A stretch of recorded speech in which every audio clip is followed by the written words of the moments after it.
Follow your passions. Here's how. At some point, it became inadequate to pursue a career just for the sake of having a stable income. Why should I accept a job that makes me feel bored and unhappy, one might ask. In today's video, we will talk about passion and career. If you appreciate the video, we invite you to subscribe to our channel and support us with a donation.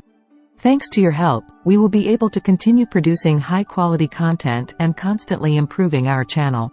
You can do it here below, through the appropriate buttons, subscribe, and thanks. There are two schools of thought on this topic. Some believe that passion is the way to go, while others are skeptical. In fact, the idea of pursuing passion has been defined by some as a fallacy.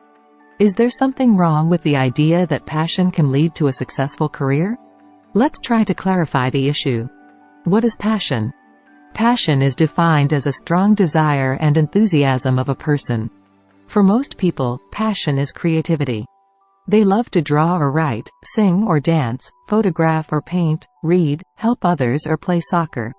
Some of these interests can be turned into a profession.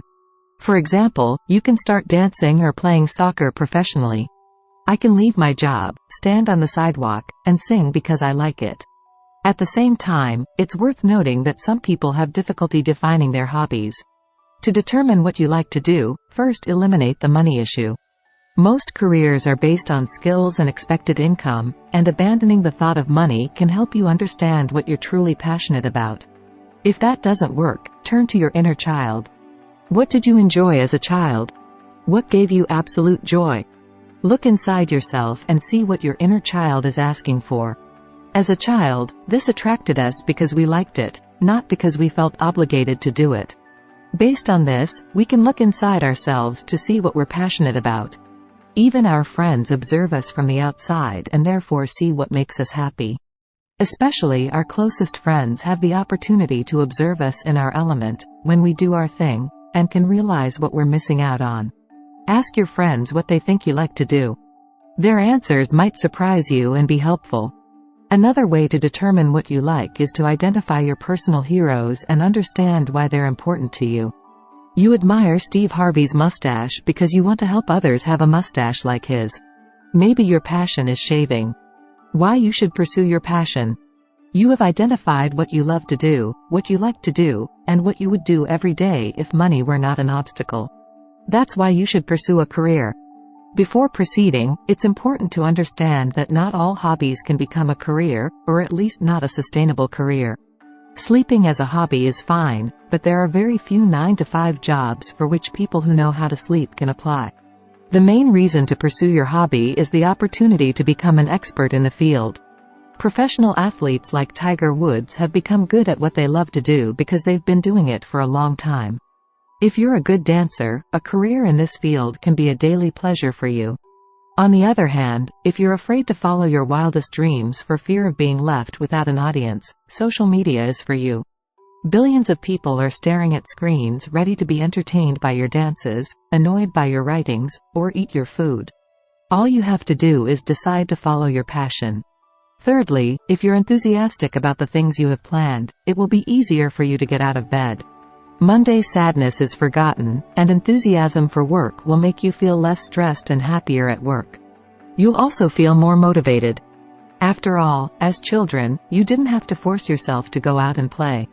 If I were a child who loves to go out, I would open the door and go out at every opportunity. Moreover, as the saying goes, you only live once. If you pursue your passion, you can avoid the "what if" questions. Try playing the flute and stop wondering if it's worth it. You'll know for sure if it was worth trying. The problem with pursuing your passion. In his 2002 book, So Good They Can't Ignore It, Cal Newport explains why pursuing your passion as a career is not everything. For starters, not everyone has a passion, and even if they do, turning it into a career can be difficult or impossible. Cal cites an experiment conducted in 2002 in which 539 students were given questionnaires asking if they had a passion and, if so, what type. The results of this experiment showed that not everyone has a passion waiting to be identified and turned into a useful activity. Secondly, identifying an interest does not necessarily mean that you are talented enough to make money from it. Someone who is 28 and has just discovered an interest in the arts will not have a career as a dancer, and even if they have been dancing since they were a child, it does not mean that it will bring food to the table. It's not like that. You have to work hard, and the novelty and excitement of the hobby are sometimes abandoned. Passion. This type of work and time commitment can make you give up something you used to like. A hobby is something you do in your free time, but when it comes to work, you do it every day. If your passion is your only motivation, you might burn out and end up hating it more than your previous job that had nothing to do with your passion. What to do in this case? Before quitting your job because of your recent passion for skating, ask yourself two things. First, is there a chance that in the future you will stop enjoying what you love now? Emotions change, run out, and transform, and the fact that something pleases you now does not mean that you should follow that path. What is in your interest is certainly beneficial. You might be motivated to get up in the morning because you love the roof over your head, but it's not the only basis for a career. Secondly, what does pursuing your passion mean for your finances and standard of living? Giving up a well-paying job in the tech industry to become a comedian sounds exciting, but you might end up living on the street. Are you ready for that? Most people love what they know how to do and the skills they have learned over time. If you don't have a passion, develop what you know how to do with passion. On the other hand, if you have an interest that you want to pursue, make sure you can afford it, that you're good at it, and that you're willing to pursue it. We are interested in discovering your personal experience on the topic. Write it in the comments and feel free to ask any questions. We will be happy to interact. Feel free to leave a comment so that we can improve the content. Your like would be the cherry on top, and click subscribe to stay informed about upcoming publications.